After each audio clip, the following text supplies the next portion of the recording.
ඔයාගේ වාහනේ ලියාපදිංචි කරන්න යද්දි. එහෙම නැත්නම් ඔයාගේ ඉඩමක් ලියාපදිංචි කරන්න යද්දි ටින් සර්ටිෆිකේට් එක ඉල්ලවුවද? දැන් ගොඩ දෙනෙක්ට තියෙන ගැටලුවක් තමයි මේ ටින් සර්ටිෆිකේට් එක ගන්නෙ කොහොමද කියන එක. ඉතින් මේ ටින් සර්ටිෆිකේට් එක ගන්නෙ කොහොමද කියන එක සම්බන්ධයෙන් ටැක්ස් ඇඩ්වයිස් අපි වීඩියෝ ගණනාවක් ඔයාලට ගෙනාවා. දැන් ටින් සර්ටිෆිකේට් එකක් ගන්න යද්දි ඔයාලට ප්‍රශ්න ගොඩක් මතුවෙන්න ඇති. ඉතින් අද අපි බලමු මේ ප්‍රශ්න වලට විසඳුම් මොනවද කියලා. මේ ගැන කතා කරන්න අපිත් එක්ක එකතු වෙනවා වඩලත් ගණකාධිකාරී වඩලත් පදු උපදේශක විරාජ් හේනගෙදර මහත්මයා. ආයිබෝන් විරාජ්. ආයිබෝන් නවද? මේ දවස්වල ටැක්ස් ඇඩ්වයිස් එකට එන කෝල්ස් වලින් වැඩිම කෝල්ස් ප්‍රමාණයක් එන්නේ ටින් සර්ටිෆිකේට් එක ගන්න. ඇත්තටම අපේ බ්‍රාන්ච් එකටත් එනවා ගොඩ දෙනෙක් මෙහෙන් ගන්න පුළුවන් ද ටින් සර්ටිෆිකේට් එක කියලා.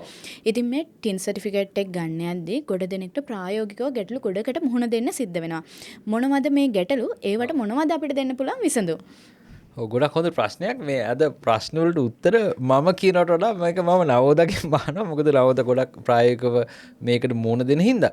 මේකේ වැදගත්ම කොටස තමයි අපි තේරුම් ගන්න ඕන. දැන් මට මේ පොඩ්කාස්ට් එක පටන් ගන්න විනාඩි 10කට කලින් ආපු කෝල් එකකින් ආවෙත් ඔහු වාහනයක් ඉම්පෝර්ට් කරලා තියෙනවා. සිස්ටම් එකට ගිහිල්ලා බැලුවාම ඕල්රෙඩි රෙජිස්ටර්ඩ් කියලා ආවා. දැන් මං කොහොමද මේක ගන්නෙ? මේක තමයි හැමෝටම තියෙන ප්‍රශ්නේ. ඉතින් ඒ වගේ වෙලාවට එකක් දේශීය ආදායම් දෙපාර්තමේන්තුව පැත්තෙන් ඉතාම පහසුවෙන් කළ හැකි දෙයක් තමයි අර රෙජිස්ටර්ඩ් ඊමේල් ඇඩ්‍රස් එකෙන් රික්වෙස්ට් එකක් ගියා නම් මේක එව්වනම් වැඩේ ඉවරයි කියන එක මට හිතෙනවා. හැබැයි ඉතින් ඒක වැඩේ කරන්නේ නැහැ. දේශීය ආදායම් දෙපාර්තමේන්තුව කියලා එන්න අනිවාර්යයෙන්ම අපේ දේශීය ආදායම් ඔෆිස් එකට එන්න. ඒ වගේම තමයි දැන් මේ ඕතරයිස් රිප්‍රසන්ටේටිව් කෙනෙකුටත් මේක ගන්න ටිකක් අමාරුයි. විශේෂයෙන්ම අපිට තියෙන අත්දැකීම අනුව දැන් අපි යවුවට පස්සේ ගොඩක් වෙලාවට කියනවා නෑ මේ පුද්ගලයාම එන්න ඕන කියලාත් කියනවා.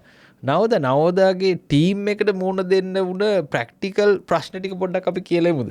ඔව් ගොඩක් වෙලාවට මේකෙදි අපි ටින් සර්ටිෆිකේට් එක ගන්න යද්දි අපි දන්නේ නැහැ අපිට අදාළ බ්‍රාන්ච් එක මොකක්ද කියලා. අපි හිතන්නේ ළඟම බ්‍රාන්ච් එක තමයි අපි අදාළ වෙලා තියෙන්නේ නේ. පාසල හොඳම පාසල වගේ අපි එතෙන්ට යනවා. ඔව් ඒ වුණාට ගොඩක් වෙලාවෙදි ප්‍රශ්න වෙන්නේ අදාළ ඒක අපේ ෆයිල් එක අදාළ වෙලා තියෙන්නේ ඒ බ්‍රාන්ච් එක නෙමෙයි. එතකොට මේ ටින් සර්ටිෆිකේට් එක ඉෂුව කරන්නේ නැහැ.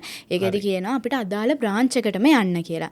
මේකෙදි අපි පළවෙනියටම දැනුවත් වෙලා යන්න ඕනේ අපේ ෆයිල් එක තියෙන්නේ කොයි බ්‍රාන්ච් එකේද කියලා. නවද ඒකත් හොයාගන්න විදිහ අපි පොඩ්ඩක් කියමු. ඔව් ඒකෙදි අපි දැනටමත් ඉන්කම් ටැක්ස් රිටර්න් ෆයිල් කරන කෙනෙක් නම් අනිවාර්යයෙන්ම ටින් එක පින් එක ඇති.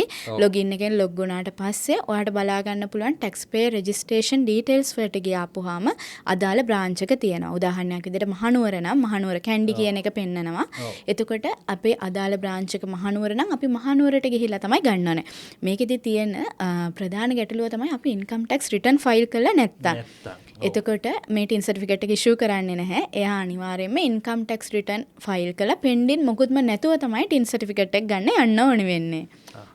දැන් පේනවා ඒ වගේම විතරක්ම නෙවෙයි නවද දැන් සෙල්ෆ් ඇසෙස්මන්ට් පේමන්ට් ගෙවලා නැත්තම් ඒකත් දැන් අපෙන් අහන මට්ටමකට ඇවිල්ලා තියෙනවා නේද? ඔව් අපි අනිවාර්යයෙන්ම කිසිම දෙයක් පෙන්ඩින් තියාගෙන යන්න බෑ. ක්වාටර් පේමන්ට්ස් උත් අපි කළා තමයි යන්න ඕනේ වෙන්නේ. ඔව් ඉතින් මේකේ මම කොටස් දෙකකට බෙදනවා. එකක් තමයි දැනටම ටැක්ස් ෆයිල් කරන කෙනෙක් එහෙම නැත්තම් වාර්තා දාන කෙනෙක් අන්න එයාගේ ටින් එක නැත්තම් ඒක ගන්න විදිහ ගැන තමයි නවෝද මේ කියන්නේ. ඒක ගිහිල්ලා ගන්නකොට එකක් තමන්ගේ ඉන්න මොකද්ද බ්‍රාන්ච් එක කියන දැනගන්නකොට දේශීය ආදායම් දෙපාර්තමේන්තුවේ මොකද අපි ගත්තොත් මහනුවර තියෙනවා නුවරඑළිය තියෙනවා බදුල්ල අපි දන්නවා දඹුල්ල අනුරාධපුර මේ හැමතැනම තියෙනවා. ඉතින් අපි අර සමහරලාට එක තැනකට හෙඩ් ඔෆිස් එකකින් ගන්නත් බැරිද නවෝද?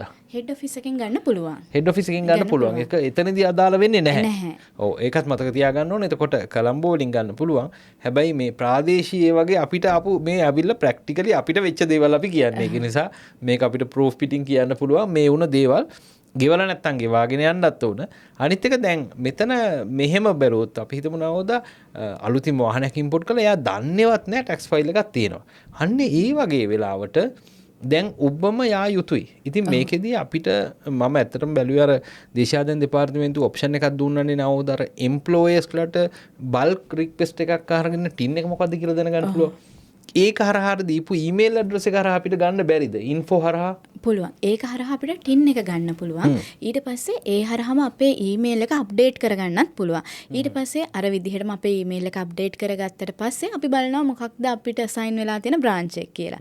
එතකොට ආයෙත් අපි අර කලින් වගේම බ්‍රාන්ච් එකට ගිහිල්ලා තමයි ගන්න ඕනේ වෙන්නේ. ෆිසිකල් ඩොකියුමන්ට් එක ගන්න තමයි නවෝද මේ කියන්නේ. කියන්නේ ඔව්. හැබැයි අපි හිතමු දැන් ඊමේල් එකට ගන්න පුළුවන් නේද? එතකොට මේ ටින් එක. ඔව් ඊමේල් එකකට ගන්න පුළුවන් අලුතෙන්ම රෙජිස්ටර් කරන කෙනෙක් නම් එයාගේ ඊමේල් එක අපි කොහොමද දෙනවා රෙජිස්ට්‍රේෂන් ටැක්ස් රෙජිස්ට්‍රේෂන් එකේදී ඊමේල් එක දෙනවා ඒ ඊමේල් එකට ඒ වෙලාවේදී ටින් සර්ටිෆිකේට් එක ලැබෙනවා හැබැයි එයා ඕල්රෙඩි රෙජිස්ටර් කෙනෙක් නම් එහෙම ඊමේල් එකක් කරා ගන්න බෑ ටින් සර්ටිෆිකේට් එක මම අන්න එකට සෑහුවේ දැන් දැනටම ඕල්රෙඩි රෙජිස්ටර්ඩ් කියලා තියෙනවා එතකොට අර ඉන්ෆෝ කියන මෙසේ ඊමේල් එකට දාලවත් අපිට ගන්න බෑ එහෙම ටින් සර්ටිෆිකේට් එක ඉෂුව කරන්නේ නැහැ අනිවාර්යයෙන්ම ටින් සර්ටිෆිකේට් එක ගිහිල්ලාම තමයි ගන්න ඕනේ දැන් මේකෙදී ඔය ගොඩ දෙනෙක්ට දැන් ටැක්ස් ෆයිල් ඕපන් වෙලා තියෙන එකත් එක්කනේ ඉස්සර නම් අපිට තිබුණේ ටින් සර්ටිෆිකේට් එක නැත්තම් ඒකට ඩුප්ලිකේට් ටින් සර්ටිෆිකේට් එකක් ඉෂුව කරන්නේ ඒකෙදී අපි ඇෆිඩවිට් එකක් දිවුරුම් ප්‍රකාශයකුත් දීලා තමයි ඉස්සර ගන්න පුළුවන් වෙන්නේ දැන් ඒ ක්‍රමය සරල කරලා තියෙනවා අදාළ බ්‍රාන්ච් එකට ගිහිල්ලා අපිට ගන්න පුළුවන් වෙන විදිහට ඔව් හැබැයි ඉතින් ලොකුම අවාසිය තමයි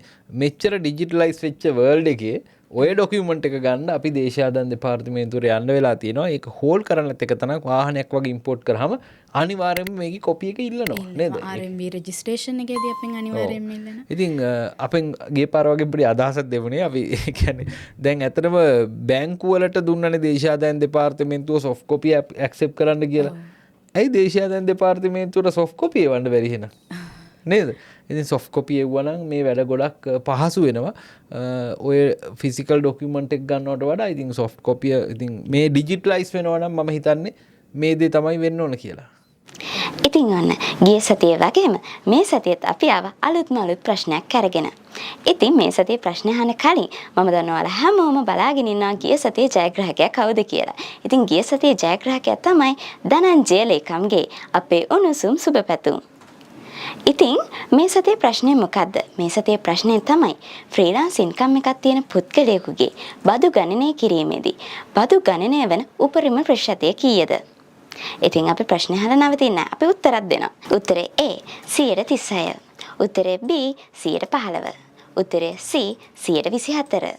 උත්තරේ D 30. මේ හරිම උත්තරේ ඔයාගේ නමයි ඇඩ්‍රස් එකයි එක අපේ WhatsApp නම්බර් එකට දැම්ම WhatsApp කරන්න. ඉතින් අපේ WhatsApp නම්බර එක තමයි 071 7 52 55 55. ඉතින් මේ සතිය අපිත් එක්ක එකතු වුණා වගේම ඊළඟ සතියේත් අපිත් එක්ක එකතු වෙන අපි අලුත්ම අලුත් ප්‍රශ්නයක් එක්ක ඔයාලා හම්බෙන්න එනවා. ඉතින් ඒකම මේ වැට් එකේදී අපි ගිය සතියේ කතා කරා වැට් ඉන්වොයිස් එක වෙනස් වෙන විදිහ ගැන. ඒකෙදිම අපි කිව්වා තව එක බිල් එකක් ඉෂුව වෙන්න තියෙනවා, එක ඇක්ට් එකක් ඉෂුව වෙන්න තියෙනවා කියන එක, ඇමෙන්ඩ්මන්ට් එකක් ඉෂුව වෙන්න තියෙනවා කියන එක. ඉතින් ඒක තමයි වැට් එකේ ත්‍රෙෂෝල්ඩ් එක වෙනස් වෙනවා කියන එකත් එක්ක. ඉතින් මේකට අදාළව මොකද උනේ ගිය සතියේ? ගිය සතිය නවද ඇත්තටම සඳුදා මේ සතියේ සඳුදා දවස ඇතුළත සඳනේ ඇත්තට මේක ඉරිදා වගේ තමයි අපිට ඩොකියුමන්ට් එක එන්නේ කොහමද අප්‍රේල් 29 වෙනිදා තමයි මේ බිල් එක එන්නේ. ඉතින් මම මේ ටැක්ස් ඇඩ්වයිස් එකේ මම වෙනම වීඩියෝ එකක් කරා මේ ගැන. ඒ කියන්නේ වැට් එකට අදාළව කෙටුම්පතක් කියනවා. මේ වෙනකොට වැට් ඇක්ට් එක නවද 22 වතාවකට වඩා සංශෝධනය වෙලා තියෙනවා. 22ක් විතර සංශෝධන වෙලා තියෙනවා 2002 එක. මෙන්න මේකත් එකතු වෙන්න තියෙනවා. ඉතින් මේකෙදි අර අපි බලාගෙන හිටිය දැන් නවදර මතකද ගිය සති මම ටැක්ස් ඉන්වොයිස් එක කතාවේදීත් කියපු දෙයක් තමයි මේගොල්ලෝ මේ බෙන්ච්මාර්ක් කරන දවසක් තියෙනවා. මෙන්න මෙදා කියලා. ඒක තමයි ජූලි පළවෙනිදා. මං කිව්වා එහෙනම් ඔය වැට් එකත් ජූලි පළවෙනිදා වෙනකොට එන්න ඕන. මෙන්න ඇවිල්ලා තියෙනවා. මතක තියාගන්න ඕන මේක කෙටුම් පතක්. ඉතින් මම දැක්කා ගොඩාක් මාධ්‍ය වලින් මේක වැරදි අර්ථකථනයක් දීලා තිබුණා. එකක් වැට් බදු අනුපාතය 20.5යි කියලා එකපාර දාලා තිබුණා. ඉතින් මේ පනත හරියට පරිශීලනය පනත නෙවෙයි කෙටුම් පත හරියට පරිශීලනය කරලා තොරතුරු බෙදා හරින්න කියලා මම ඉල්ලීමක් කරනවා. මොකද 20.5 අදාළ වෙන්නේ ෆයිනෑන්ෂල් සර්විසස් වලට විතරයි. මොකද එකපාර හැමෝම පැනික් වෙනවා නවද මේකද මම හිතන්නේ අපිටත් කෝල්ස් කීයක් ආවද දැන් වැට් එක වැඩි වෙලා නේද දැන් එතකොට SSCL ගෙවන්න ඕනේ නෑ නේද අපි මේ වගේ ප්‍රශ්න තියෙනවා දැන් මම මේක එකින් එක ලියන්නම් හැබැයි අර හරියටම කෙටුම්පතක් ආවට පස්සේ තොරතුරු හරියට දැනගෙන කතා කරන්න ඕනේ ඒකයි අපි එදාම වීඩියෝ එකක් රිලීස් කරේ ඉතින් නවද මේ කෙටුම්පතේ කාරණා කීපයක් අන්තර්ගත වෙනවා ඒකේ පළවෙනිම එක තමයි අපි දන්නවා SSCL එක නවද ජූලි පළවෙනිදා ඉඳලා අර මිලියන 36ට ආවනේ ලියාපදිංචි වාම සීමාව අවුරුද්දට මිලියන 36. මෙන්න මේ කෙටුම්පතෙත් යෝජනා කරනවා වැට් එකත් 2026 ජූලි පළවෙනිදා ඉඳලා මිලියන 36 දක්වා විය යුතුයි කාර්තුවකට මිලියන 9ක් වෙන්න ඕන කියන කාරණාව. මේක තමයි අංක 1 විදිහට අපිට දැක් ගන්න පුළුවන්. ඊළඟට මම හැමදාම කියපු එකක් තමයි නවද අර non resident person ලා සර්විස් ප්‍රොවයිඩර්ස් ලා ලංකාවේ ඩිජිටල් සර්විස් ප්‍රොවයිඩ් කරනවා. ඒ කියන්නේ ලංකාවේ අපි තම booking.com වෙන්න පුළුවන් Google එක හරහා වෙන්න පුළුවන් Meta එක හරහා වෙන්න පුළුවන් ගොඩාක් ඔන්ලයින් සර්විසස් ලංකාවට දීලා කිසිදු මුදලක් ලංකාවේ ආණ්ඩුවට ගෙවන්න නැතුව සල්ලි ටික අරන් යනවා. ඉතින් ඒකට තමයි මේ ක්‍රමවේදය ආවේ. ඒ ඩිජිටල් සර්විස් ප්‍රොවයිඩ් කරන අය වැට් එක ගෙවන්න ඕන. හැබැයි මේකේ තියෙන විශේෂම වාසියක් තමයි නවෝද මේ වැට් එක ගෙවන්න වෙනකොට ඒ කියන්නේ අපි හිතමු Google එකෙන් කියලා හිතන්නකෝ Google එකෙන් මම ඒ සේවාව පරිභෝජනය කරනවා නම් මම වැට් රෙජිස්ටර්ඩ් කෙනෙක් නම් මට තියෙන ලොකු වාසියක් මට ඒ වැට් එක නැතුව තමයි ඔවුන් ඉන්වොයිස් කරන්නේ. ඒ වගේම තමයි මට වැට් එකත් එක්ක આવොත් ඉන්පුට් එක ක්ලේම් කරගන්න පුළුවන්. ඒතකොට මේකේ කාරණාව මොකද්ද? ඔබ වැට් රෙජිස්ටර්ඩ් නැත්තම් ඔබට ලොකු අවාසියක් වෙනවා. හිතන්නකෝ ඉන්ඩිවිජුවල් කෙනෙක් විදිහට බිස්නස් එකක් කරා යනවා. වැට් ලියාපදිංචි වීමේ සීමාවටත් නැහැ. එයා ලියාපදිංචි වෙලත් නැහැ. එයා FB එකට ගාණක් ගෙවනකොට නවෝද වැට් එකත් එක්ක ගෙවන්න ඕන. පැහැදිලිනේ වැඩි. ඉතින් ඒකින්ද ජූලි පළවෙනිදා ඉඳලා ඔය ඩිජිටල් සර්විස් ගන්න ඒ වගේ මිල ගණන් වැඩි වෙනවා ඔයා වැට් රෙජිස්ටර්ඩ් නැත්තම්. මේක ඉන්ඩිරෙක්ට් තේරුම් මොකක්ද කියලා බැලුවොත් නවෝද වැට් රෙජිස්ටර් වෙන්න කියලා වෙයි කියන්නේ. ඉතින් මිලියන 36 කරනවානේ. එතකොට වැට් බහුතරයක් ලියාපදිංචි වෙනවා. මේක තමයි වැදගත්ම කාරණාවකට තියෙන්නේ. ඉතින් මෙතනදී නවෝද එක්සෙම්පෂන්ස් කීපයක් තියෙනවා. මම අර වීඩියෝ එකෙත් කතා කරා. එක්සෙම්පෂන්ස් කීපයක් තියෙනවා. මේ විශේෂයෙන්ම এডুকেෂනල් සර්විසස් වගේ මේ විදිහට ප්‍රොවයිඩ් කරනවා නම් ඒකට නිදහස් වීමක් තියෙනවා.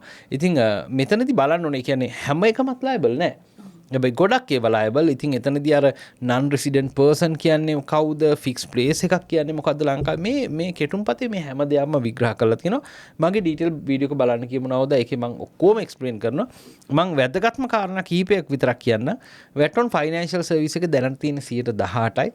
ඒ කියන්නේ බැංකු හා මූල්‍ය ආයතනවල වැට් එක හදන විදිය වෙනස් නවෝද. ඒක හදන්නේ අපි profit before tax එක අරගෙන ඒකට emoluments කියලා salary එක එකතු කරලා ඒකෙන් අපි economic depreciation කියන එකක් අඩු කරලා value addition එකක් අරගෙන මේකට තමයි ගන්න.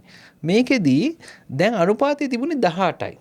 හැබැයි නවෝද මේ SSCL මේ සංශෝධනය කලින් මට මතකයි 2025 සංශෝධනයක් කියනවා. ඒකේ කියනවා SSCL අයින් වෙනවා වැට් අනුපාතයේ 20.5ක් වෙච්ච දවසට කියලා. ඔන්න වෙනවා දැන්.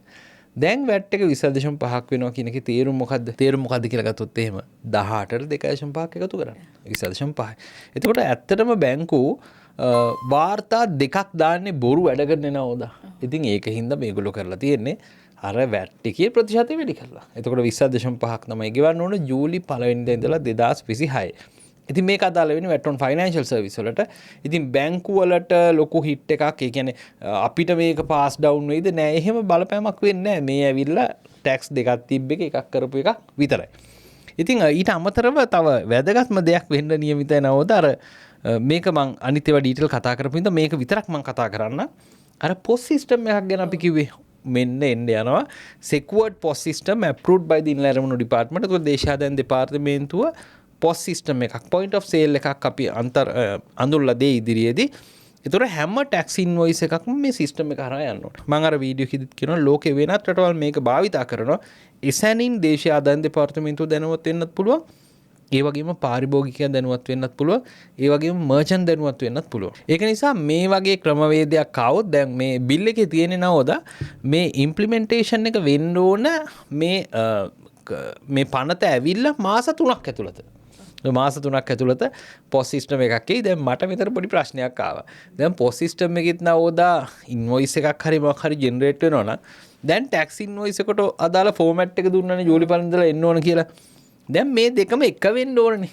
දැන් සිස්ටම් එකකින් යනකොට එකක් යනවා. දැන් POS සිස්ටම් එකේ ගියාම e-bill එකක් ඇතිද? e-invoice එකක්. ඇයි ආයේ ටැක්ස් ඉන්වොයිස් එකේදී කියනවා දැන් ටැක්ස් ඉන්වොයිස් ෆෝමැට් එක වෙනස් කරාට ඉන්වොයිස් අවුරුදු ගාණක් තියාගන්න ඕන. එතකොට ෆිසිකල් ඒවනේ තාම බලන්නේ.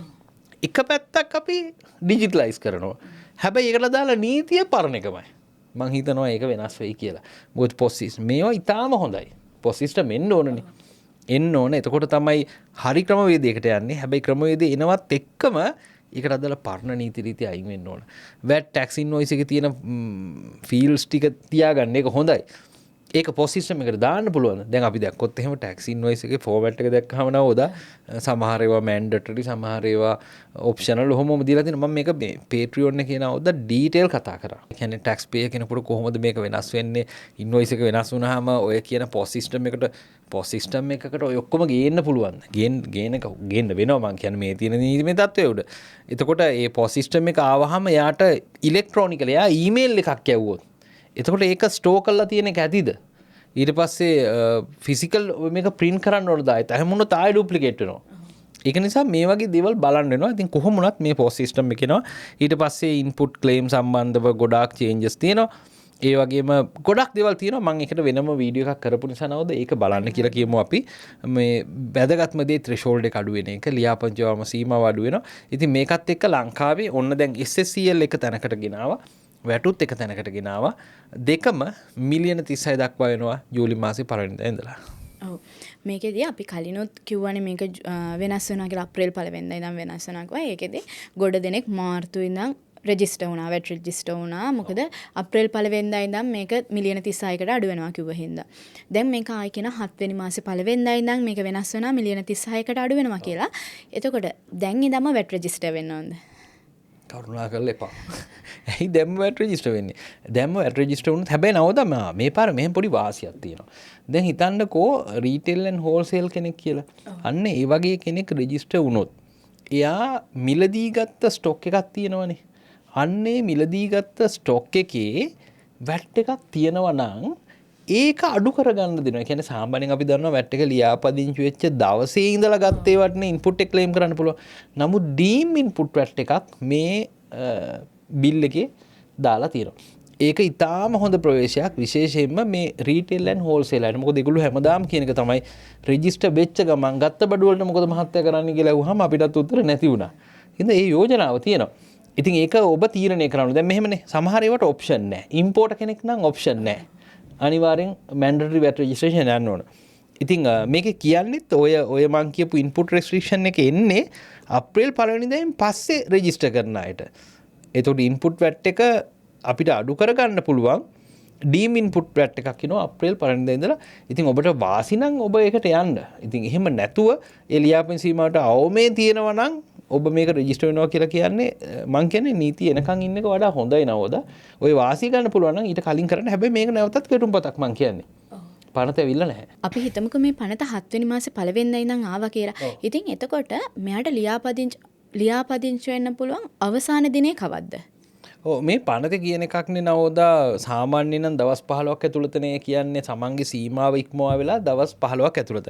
හැබැයි මේකේ ඩිජිටල් සර්විස් වලට නවෝදා විශේෂ කාලයක් දීලා තියෙනවා. ඩිජිටල් සර්විස් වලට දුන්නේ මාස 3ක් ඇතුළත. ත්‍රෙෂෝල්ඩ් එක ඉක්මවා වෙලා මාස 3ක් ඇතුළත. ඒතර ලෝකල් බිස්නස් වලට විතරයි දවස් 15 කතාව අදාළ වෙන්නේ. හැබැයි මේගොල්ලන්ට අදාළ වෙන්නේ මාස 3ක් ඇතුළත.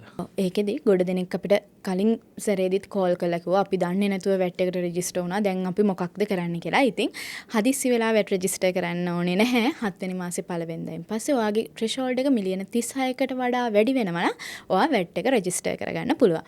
ඉතින් ඒකම අපි අපේ කලින් වීඩියෝස් වල ඒ වගේම අපේ සෝෂල් මීඩියා වල අපි දිගින් දිගටම කිව්වා අපි මේ CTT course එක certified tax technician course එක අපි ආරම්භ කරනවා කියලා. ඉතින් ඒකේ මැයි මාසේ 11 වෙනිදා අපේ අලුත් බැච් එක ස්ටාර්ට් කරනවා. ඉතින් ඒකට දැනටමත් අපි රෙජිස්ට්‍රේෂන් කරලා දෙනවා. ඒ වගේම ගොඩ දෙනෙක් දැනටමත් රෙජිස්ටර් වෙලා අවසන්. ඉතින් මේකෙදි අපි දැනටමත් පෝර්ටල් එකේ ඇක්සස් දීලා තියෙනවා. ගොඩ දෙනෙක්ට ඉතින් ඒකත් එක්කම ඔයත් CTT course එක කරන්න කැමති කෙනෙක් නම් certified tax technician කෙනෙක් වෙන්න කැමති කෙනෙක් නම් ඔයාට මැයි මාසේ 11 වෙනිදා අපේ තියෙන ක්ලාස් එකට join වෙන්න පුළුවන්. ඉතින්